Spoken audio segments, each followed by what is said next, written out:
Ողջույն ձեզ, քույրեր եւ եղբայրներ։ Այսօր հերթական մեր բնագից հաղորդումն է։ Հետաքրքիր է լինել։ Հավատացեք։ Այսօրվա հիմնական մեր թեման, որ վերաբերվում է Հայաստանի Հանրապետությանը, իհարկե դա եկեղեցու հարցն է։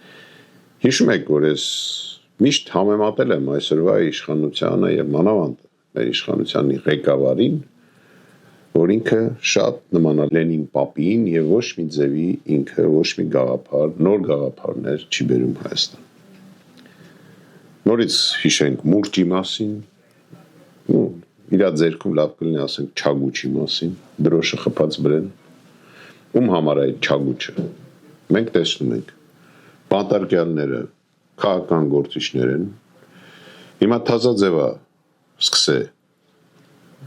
լրացնելու թազա թիրախելակ, թե բացի եկեղեցուց, դա մեր մամուլն է, ինչ են անում, այն մամուլը, որը համարվում է օպոզիցիոներ, ասենք երբ որ տենում են մեկը այնտեղ ռեկլամա տալի, մի բիզնեսմեն, որի հաշվին օպոզիցիոն մամուլը ապրում է, կանչում են այդ բիզնեսմենին, բախեցնում են, ինքը գալիս է, ասում է, տղեկ ջան, մենք ձեր ընկերն ենք, բայց ոչ մի ձևի չեն կարա էլ ռեկլամանենք, որտեղ մեր բիզնեսին վտանգ է սպառնում։ Այդ մարդը նեղ միջավայրում իր շրջապատում ասելա, որ այս երկրի տերը ես եմ։ Հետաքրքիր է, որ իմ մասին ասելա, որ եկել է Մոսկվա,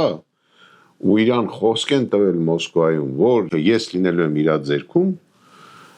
կամ միջև նոր տարի, կամ նոր տարուց հետո։ Դու ոչ թե այդ սուտը ասում ես միայն ու միայն, որ քո աթոռը ամրապնդես, այդ սուտը ասում ես, որովհետև դու շատ փիս ինձանից վախում ես։ Պարզ ասեմ ձեզ։ Տեսեք ինչ տակտիկա է ընտրել մեր երկրի վերնախավը։ Ինչ որ ճիշտ է, ինքը չի քննարկում։ Ասենք, ասում են, որ խուզարկում են մեր տղաներին, երբ որ սև լիճ են եթում եւ անցնում են ադրբեջանական դիրքով, որ հասնեն հայկական դիրք։ Ու հետաքրքիրը նա է, որ այն կողմ թողում են նույն քանակի մարդիկ, ինչ որ թողում են հակառակ վերադարձ։ Ինչի համար։ Պարզ չէ, որ հարկ եղած դեպքում ինքը այդ մարդկանց ադրբեջանցիներ չեն թողելու հետ կան։ Հերքում չկա, նույն պաշտպանության նախարարության կողմից, որը շատ նենց կատաղիլի հերքեց փոխգնդապետ Նաիրա Գևորգյանի, այսպես ասածը, որ ադրբեջանցիները չգիտեմ ինչ են արել, եկել են, չեն եկել։ Ու ասեմ ձեզ, որ երբևիցե օդից խոսակցություն չի լինում, ոչ իմ կողմից, ոչ էլ իմ ենթակաների կողմից։ Մենք ունենք ստույգ տեղեկություններ եւ այդ մասով կարծում եմ, որ Նաիրա Գևորգյանի մոտ կա այդ տեղեկությունները։ Եվ դրա համար էլ խոսացել է, բայց տեսեք ինչ կատաղած սկսին հերքել։ Եթե համարվենք, որ այդ տեղեկությունը օրինակ ինչ-ինչ պատճառներով չի հաստատվում, ապա ինչ չեք հերքում խուզարկության մասին։ Ինչի չեք հերքում, որ դուք չունեք ոչ մի ձևի հանգստություն, ասենք սահմանի վրա, հայտարարում եք, որ սահմաններում ամեն ինչ հանգիստ է։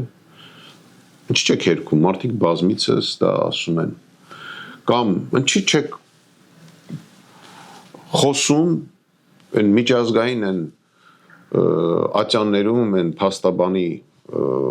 Սամվել Կարապետյանի փաստաբանի կողմից բարձրացված հարցերի շուրջ։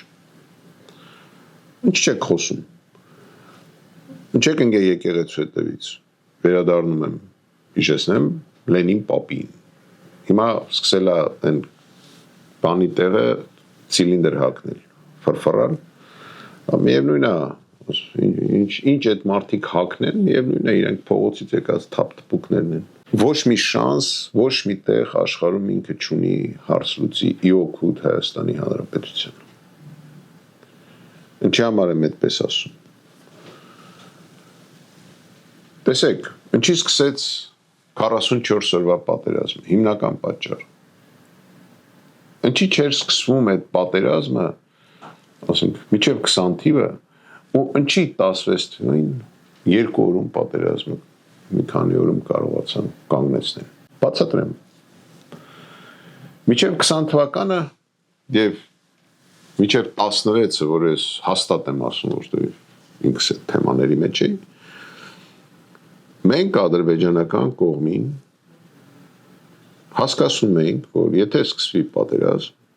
մենք հարվածելու ենք նավթամուղին։ Պարզ ասում եմ դες։ Եվ ադրբեջանցիները հասկանալով, որ իրենք չեն կարողանալու տակից դուրս գան, քանի որ հասցված վնասը լինելու է շատ ավելի մեծ,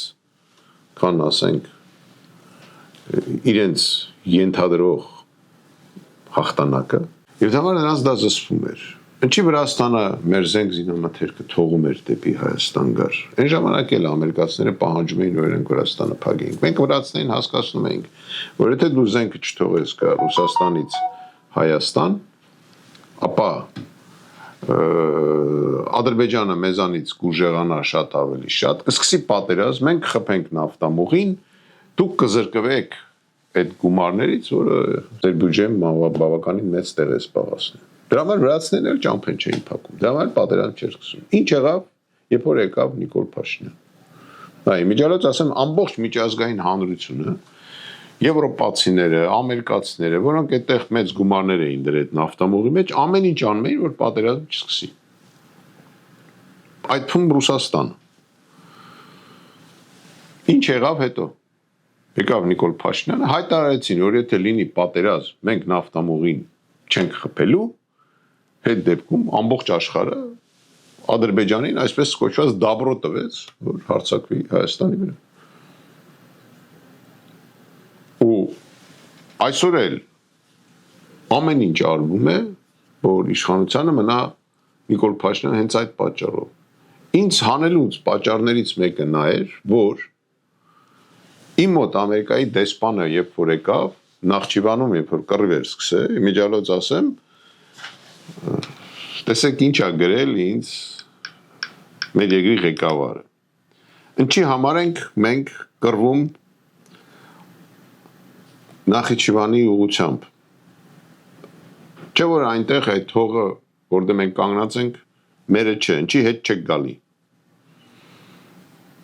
Ես էլ իրեն պատասխանում եմ, եթե ես միտեղ պիտի որոշենք, որ Նախճիվանի ուղղությամբ միտեղ պետք է հետ գանք, իրանք էլ Բիչենեկի տարածքում, Բիչենեկի ուղղությամբ են մեր տարածքում։ Առաջարկում եմ այնտեղից իրանք դուրս գան, մենք էլ այստեղից դուրս գանք։ Իմիջիայլոց ասեմ Նախճիվանի ուղղությամբ մի քանի շաբաթ բավականին թեժ մարտեր գնացին, բայց ոչ մի սանտիմետր մենք հետ չտվեցինք։ Եվ Ամերիկայի դեսպանը ինձ հարց տվեց, ասեց, բա որ այդ տարածքի ամբողջ սահմանում չեք վախում, ասեցի վախենում եմ, իհարկե վախենում եմ։ Բա ասեց ինչ եք անելու, ասի խփելու եմ նավթամուղին։ Հայաստանում ցավոք սրտի ստեղծվում է մի իրավիճակ, որ չգիտեմ, մեր ժողովուրդը ոնց է ապրում, ոնց է դրան դիմանալու, ոնց է դրա տակ հարմարվելու։ Կարծում եմ այն մարդիկ, որոնք սիրում են իրենց հայրենիքը, չեն կարող հարմարվել։